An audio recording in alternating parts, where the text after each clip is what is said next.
Hey guys, welcome back to another impressions video. Here to talk about The Outer Worlds. I played this on the Xbox One, and I'm not holding any physical copy of the game because I did play this through the Game Pass service. So I'm just gonna hold the Xbox One controller here. As you guys know, Game Pass is a service that I've been enjoying greatly. So don't be surprised if a lot of my upcoming impressions videos that are related to the Xbox One don't feature a physical copy of the game. And funnily enough, I don't think I would have tried this game if it wasn't for Game Pass. Some of you guys may know I've been a little bit out of the loop and on a gaming funk, not playing a lot of video games as of late, and this year in particular, 2019. So I was just fooling around in Game Pass, looking for new games to download and just to play a little bit. That's what I tend to do on Game Pass, just download a bunch of games and have a very short attention span with the games that I download. But it caught my attention that The Outer Worlds had 5 stars reviews, a ton of 5 stars reviews, and then when I looked a little bit more into it, it surprised me that it was basically a brand new release for a AAA game, which is something that I think Game Pass is doing with more frequency, and it's a great thing. Gears 5, for example, I know it didn't get the amazing reviews that a lot of people were hoping, but nevertheless, I think it's a good indication that Game Pass is giving a lot of bang for the buck, providing major budget and AAA games immediately after launch. So Outer Worlds falls within that nice surprise category, if you will. And so I decided to give the game a shot, and initial impressions were not very good. But before I delve into my, I guess, full-on impressions, just a little bit of a background, because I know a lot of people compare the Outer Worlds with the Fallout series or even the Mass Effect series. Now, personal disclaimer here, I'm not big into any of those two franchises. I did play Fallout 3 and 4 very briefly, but they were not able to catch my attention. The settings and everything were great. I mean, those are series that have tons of fans and a lot of universal acclaim and praise, but for some reason I was not able to get into the Fallout games, even though I tried 3 and 4, which are solid offerings, as opposed to like Fallout 76, which is one of the most hated games of all time probably. And then the Mass Effect series it's a trilogy of games that I really try to get into by playing the first Mass Effect games, and I just couldn't do it, guys. I mean, that game, it's so outdated. It was released in like 06, and the attack, the combat mechanics basically are incredibly outdated. So it was very hard for me to even get really far into Mass Effect 1.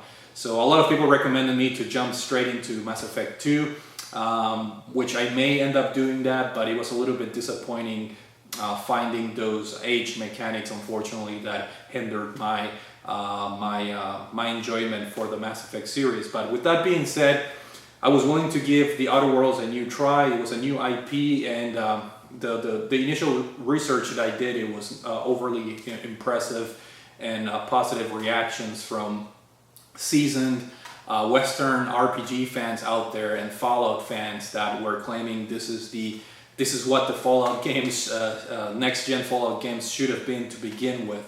And so I was willing to give it a shot, and like I said, the first impressions were not great, mainly because I have the original Xbox One, which is the old, I don't have the Xbox One X, which is the souped-up version of the Xbox One. So there were a lot of frame rate and performance issues earlier in the game, including the cutscenes, which it was a little bit, it was hindering a little bit of my enjoyment out of the initial setup of the game. A lot of stuttering, a lot of frame rate issues that were unfortunate. But once I was able to get past that, and once I got used to some of the mechanics and the way the menus work and the way the combat system works, I think the more knowledge I gained about the game early on, the more comfortable I felt with the game, and then I just fell in love. So disclaimer, I really enjoyed this game, and to the point that I beat it. And I'm saying that as a positive because, like I said, I haven't been playing a lot of games or I have not played a whole lot of games in 2019, and The Outer Worlds, it's an example of a game that just grabbed me and was able to have me play through the game throughout the entire game, and putting a little bit more time than I should have. I think a lot of people can beat the game under 15 hours, but that to me is insane. To me, if you beat this game anywhere in less than 20 hours, you're doing yourself a great disservice. I want to say it took me like around 30 hours, and that's, if I had to estimate, I probably wound up doing like 80 to 90% of the quests and whatnot. So it's definitely a game that the more you play, I think, then the more enjoyment you get out of it. So I was pretty happy with my 30-hour gameplay session, if you will. But the story, I'm just going to briefly go through it. No spoilers, obviously, in case some of you have not played the game yet. But I really enjoyed the story. I mean, the initial setup is basically that you wake up from this cryogenic sleep. I know it's a cliche concept in video games, but you wake up, you're awoken by this crazy scientist called Phineas Wells, and he explains to you that there's another like colony of hundreds of thousands of people that were saved from Earth and put into the cryosleep chambers and whatnot, and you were one of them. You were one of them that were rescued, and so he assigns you the task to go and free the rest of the people, because he doesn't have enough resources to do it himself. So that's basically the original setup in the game. You know, I don't want to go into detail in the story, but it's interesting how the game just kind of gives you that initial assignment that you don't actually have to follow. That's you can actually opt to not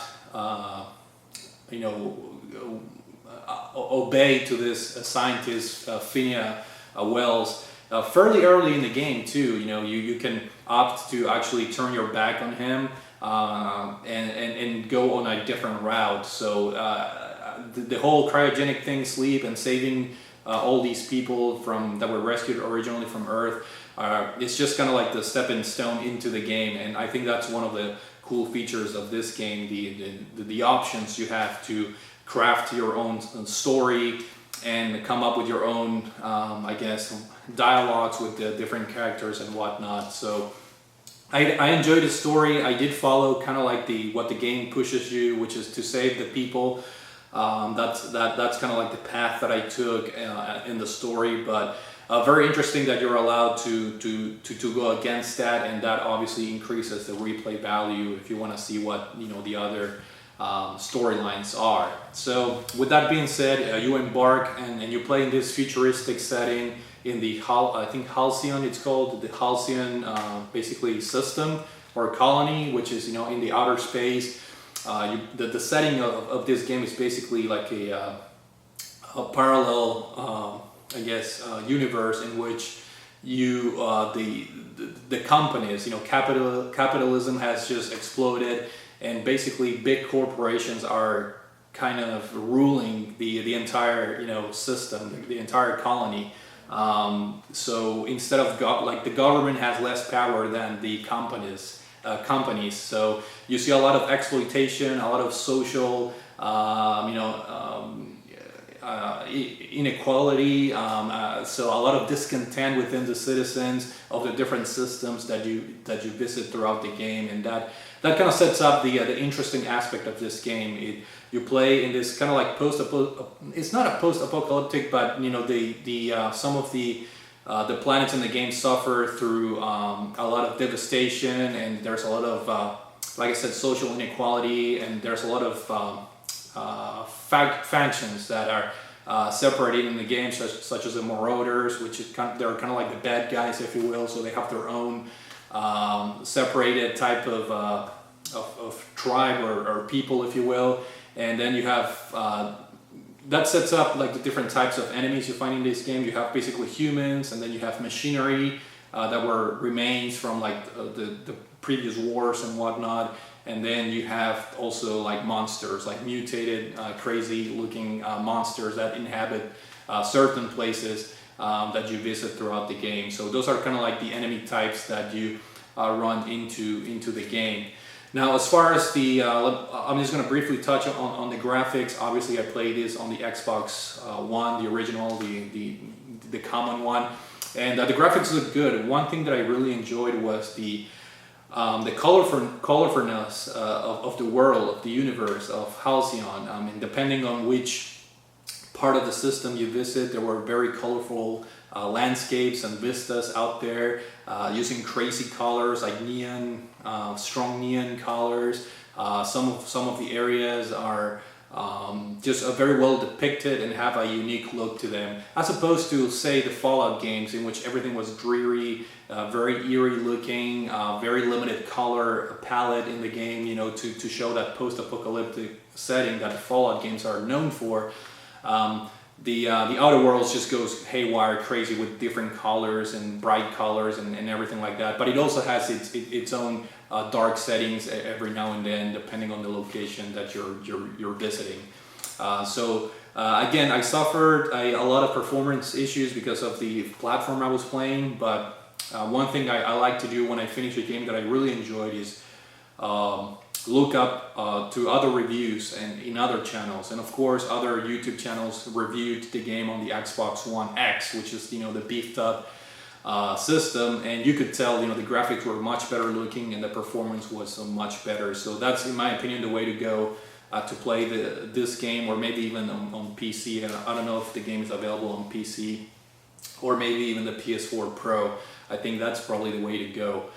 So the graphics impressed me a lot. I really enjoyed the art direction. There's a lot of kind of like old school, kind of like BioShock themes, you know, like the vending machines and the advertisement. They kind of cater to the 1940s, 1950s, like early propaganda with, you know, the cartoonish or very lavish and just very, I guess, I don't know, very unique type of advertisements when you visit the cities. You know, the signs and everything are very reminded me a lot of the BioShock, and also to an extent the Fallout games, you know, with that style. So I really enjoyed the setting, the style of the different parts of the world that you visit. That leads me kind of like into the overall gameplay. This is a first-person, basically action Western RPG. I guess that's the best way I can describe the game. And the game, it's set up in a very unique way. I was impressed on how the ship that you attain at the beginning of the game is kind of like your hub, and then from the hub you can travel to different parts of this system. You know, the Halcyon system, different planets, different satellites, different bases, and whatnot. And when you put all the pieces together, the world itself is not big. The world itself is not huge, you know, like you would expect in like an open world, you know, RPG or first person action RPG.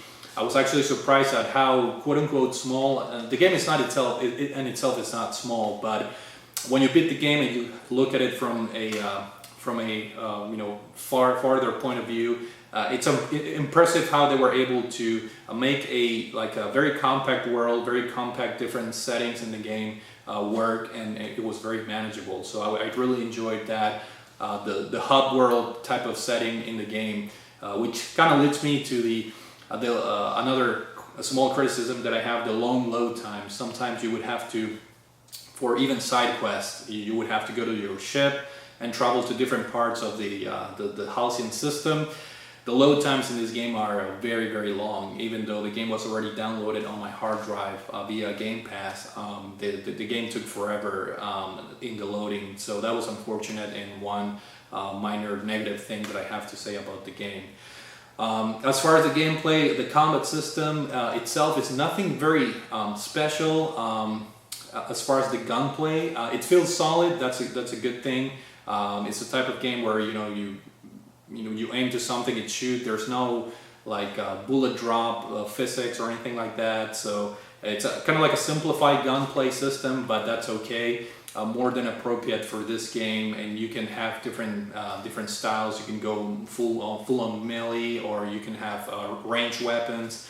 I opted to go the ranged route using rifles and, you know, semi-automatic rifles and whatnot. but the funny thing is, towards the end of the game, I was leaning towards the melee weapons because I found this really powerful weapon. So originally I was setting all my points, experience points, towards the ranged weapons, but towards the end of the game I was actually allocating all the experience points towards the close combat weapons, because I was enjoying using those. So that the game itself, I played it on normal difficulty, which is easy. Like think of it of normal is easy mode, and then hard is normal, and then I think they have like an ultra hard survival mode, which is crazy because if you die, you have to restart the game basically. So that is a very challenging portion of the game. But as far as playing the game on normal, it's fairly easy, especially the more you play the game, the more you level up, the more skills you unlock, the more powerful your character becomes, obviously. And even though the enemies become harder towards the end of the game, your character is so overpowered that it's a fairly easy game. You can also get the help from NPCs that you are able to incorporate into your party. I was able to have a full party. I was able to kind of like find all the I think it's up to 6 characters that you can have at your disposal to pick, and you can pick up to 2 for them to help you. So the game even becomes easier once you start leveling them up and adding skills to them.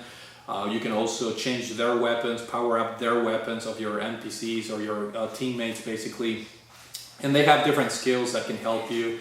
For example, one of your initial teammates, Pavardi, she's an engineer, so if you bring her with you, you will gain engineering points in order to either fix things, or if there are any dialogue that have engineering portions in them, it helps you having her on your party to gain more points. And there are other characters have different perks and features that you can strategically change between characters in your party, and that helps depending on the situation. So, and it's also fun to have a varied, I guess, party because in the regular dialogue in the game, your characters in your party, they also chime in, and depending on the area or the type of characters you have, there could be some very unique dialogues in the game, which I thought it was pretty entertaining. One thing that I really enjoyed is that every NPC character that joins your party, they have their own like side mission that has a multiple like sub quests that are very fun to do, and you get to know the character in detail. So it's not like they're just adding a party member randomly. There's a substance in each one of them. You get to know each one of them, and you get to form this chemistry with them, and based on that you're able to kind of like get to know them better and get to know their abilities and skills better in combat as well. So I think I really like how they incorporated that aspect in the game. So you get to know every character in your party very well, despite you having, let's say, a favorite or two. Playing all the side quests for your party members was an added bonus, in my opinion. And speaking of dialogue, this game shines in the, I guess, in the decision making. I guess system, if you will. I don't know, it's hard to explain it, but the dialogues in other games, even games that are catered 100% to choices, like the Telltale games, for example, they're like the toppermost of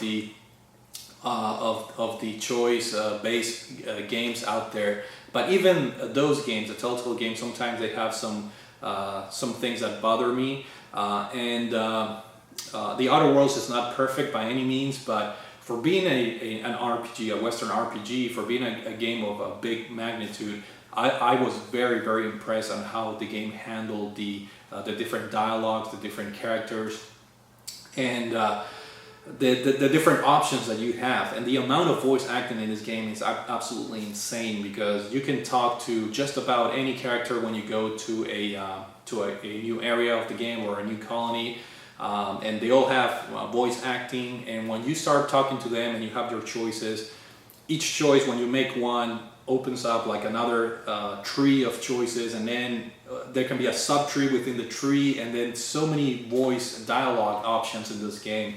And to top everything, the voice acting is very good. The choices that you get are very entertaining. You know, whether some of the choices that you have are like normal, some of them are, you know, you lie to the people, some of them you get aggressive with them, some of them you're being sarcastic, some of them you're just being an asshole to the characters. So it gives you so much freedom to interact with characters or NPCs in the housing system that I really enjoyed the variety, and I think the game shines in that aspect very well.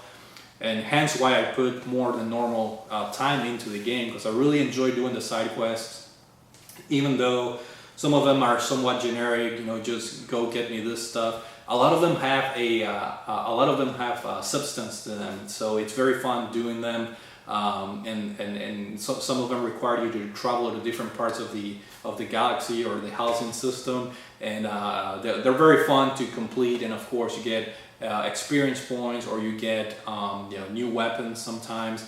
But more often than not, what happens is you gain the reputation within that certain faction. So if you're doing a lot of side quests for this particular group of people, you gain your reputation, and you know, the prices, for example, go down when you go to a vendor. You get discounts or things like that. So everything is interconnected and just very fun to deal with in the game. Now, as far as the in-game choices, I thought it was very interesting, because this game is not only it doesn't put you in the position where you have to choose between black or white. It's not either. You can sometimes meet in the middle. And one of the first major decisions in the game, I'm not going to spoil anything, but I was very surprised that there's black, white, and then there's in between. And the in between option, you're able to please both sides of the party, and I was able to achieve that. So it felt very rewarding to know that there's a third or fourth option sometimes when it comes to like the major decisions that you make in the game. So I really enjoy that aspect of the game. And there was a similar situation later on in the game where I was surprised that it gave me only two choices, and I had to. It was very gut-wrenching, because I wanted to have both parties come to a common term, but the game only gave me two choices, and I found out later that there was a way to make everything work the way I wanted it to be, but because I missed an optional quest, I was not able to have that third choice that I was hoping to see. So I guess lesson learned, or if you guys are gonna play this game, make sure you do a lot of the optional quests within the side quests or the side missions, because they do matter. Like sometimes you may think, oh, it's just an optional side quest to gain more experience. Sometimes you're in a hurry to complete a certain side quest and whatnot, but they matter. So that lesson learned, you know, every small portion of the game matters, and in my opinion, it would have been great to see that third option for me, that third choice become available for me to actually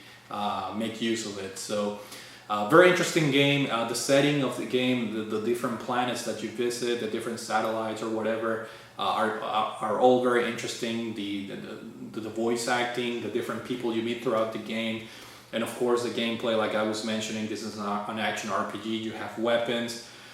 Weapons have their own also like perks, like you can have like plasma or fire, or I forgot what, like electricity, like I forget the exact names, but you know, they all have different effects on different types of enemies.